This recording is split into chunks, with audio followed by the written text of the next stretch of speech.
if you look at this recovery, the unusual feature is normally when we get into a recession, we tend to have a big stimulus program.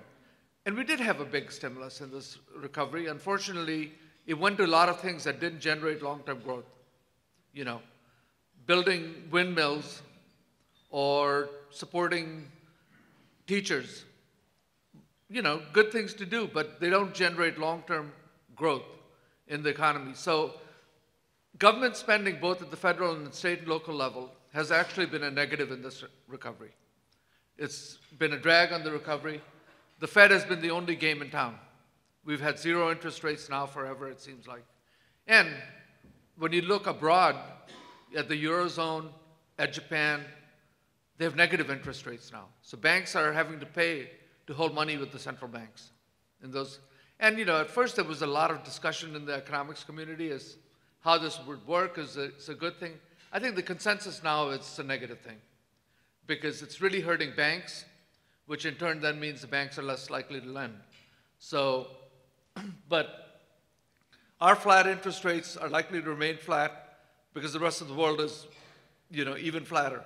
So hard to picture negative interest rates, but you have that in about 40% of the global economy now.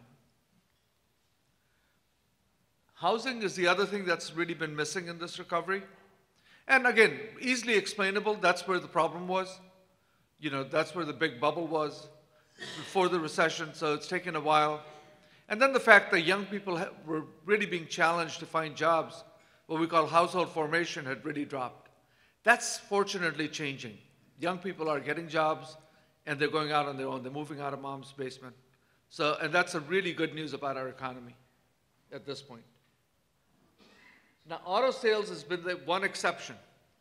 Auto sales in this recovery have actually outperformed previous recoveries. And the reason for that is twofold. First is people, 85% of vehicles are purchased on credit. So when the cost of credit is really low, people are able to buy it. But second and more important is the fact that in this recovery, or rather in the Great Recession, people walked away from their homes, but they stayed current on their auto loans. And because of that, there are a lot of lenders that are willing to lend in the auto industry. So it's much easier to get a loan right now to buy a car than it is to buy a house. That's reverse of what historically has been true. And so autos have done well, and as I said, I expect that trend to continue, that autos will remain very, very strong. So those of you that have auto facilities in your districts, I think it's a really good time, especially if the facilities make pickup trucks or large SUVs. Those are exceptionally strong markets right now. So I'm sitting next to Senator from Indiana. I mean, the Fort Wayne assembly plant is just going great guns, all out. Okay, so autos are doing well. And within autos, you're seeing this declining demand for cars, you know, the traditional four-door saloons. And instead, people want to buy SUVs or what we call crossovers. These are either front or four all-wheel drive, but built more on a car component set rather than a truck component set. So the distinction between SUV and crossover is the one has a truck component set, it's much more rugged, the other has car, and satisfies the need of most people. But that's where the big change is coming, and you know, we were having some academic discussions yesterday, in fact, where people were saying the combination of cars and, SUVs and crossovers will probably go up above 60% very soon.